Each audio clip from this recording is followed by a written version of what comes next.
Welcome to Dependable Flame, where we explore vintage petrol lighters, ashtrays, tobacconana, and other useful mechanisms. Make yourself at home.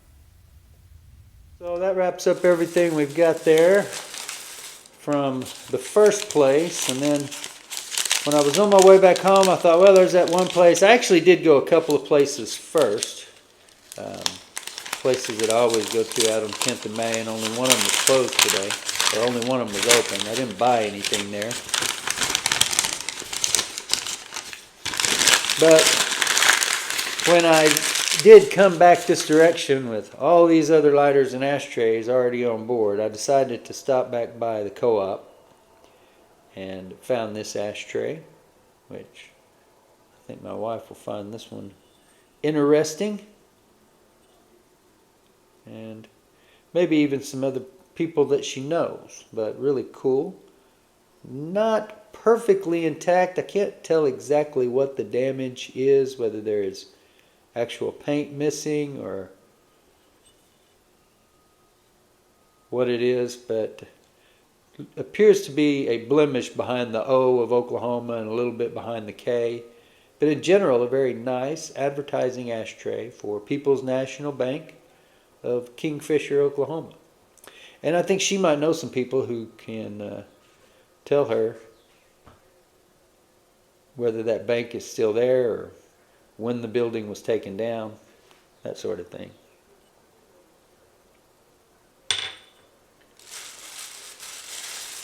Three other lighters, and I'll give these people over at the co-op credit for this as well.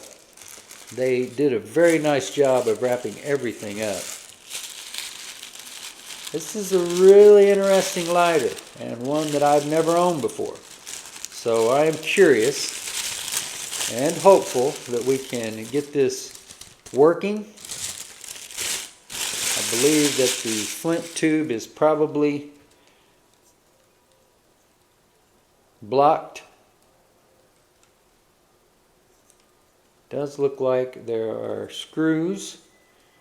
Looks similar to the Evans lighters, the trigger light, the roller bearing, but this is the Marathon lighter. You can see it's marked flint. Fuel screw is, which I can't loosen. Can't loosen the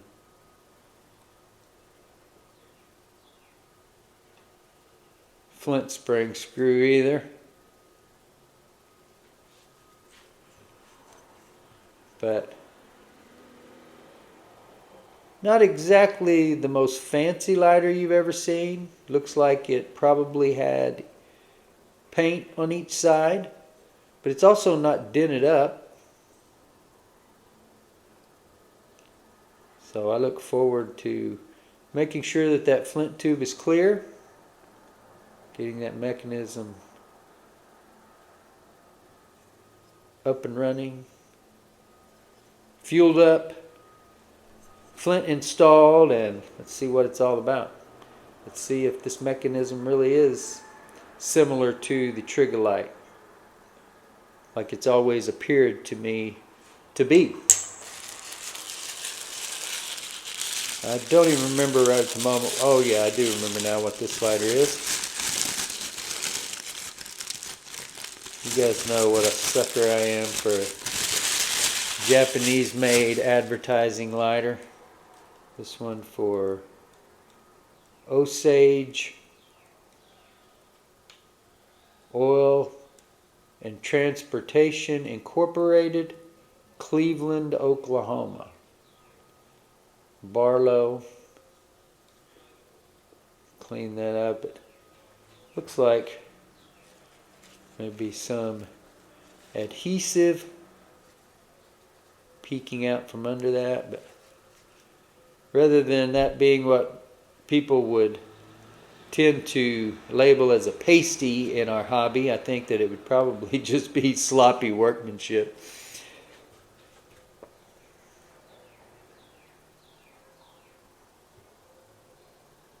But a pretty cool emblem.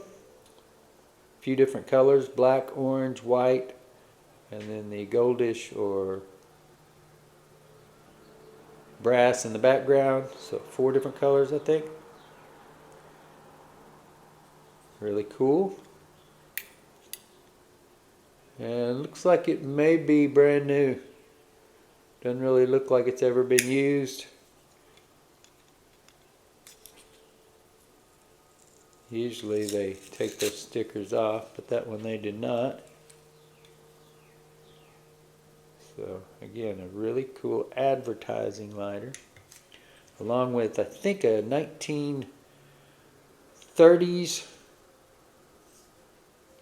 the Marathon. Somebody will know. Somebody will chime in. And here's a really cool lighter as well. And I hope that I can get this working like should be able to. For the price that I paid, I can offer it for a decent price. Dunhill service lighter. Looks like the flint tube is blocked. That should not be too difficult. And here we can confirm that the flint tube is blocked because we can see that we do not have contact with the flint spring and the file wheel.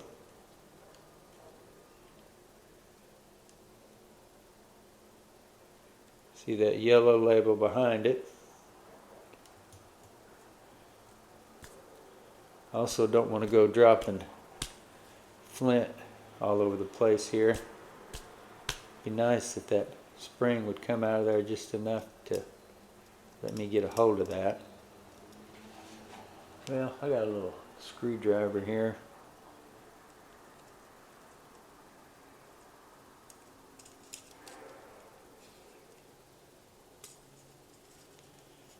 So there you see.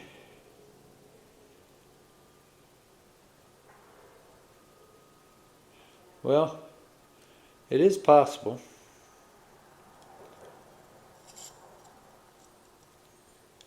Well, maybe not if it will not move on forward.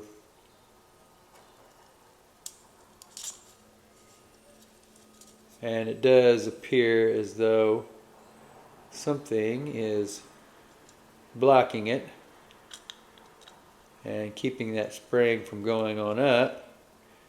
And we all know that that something is going to be the flint.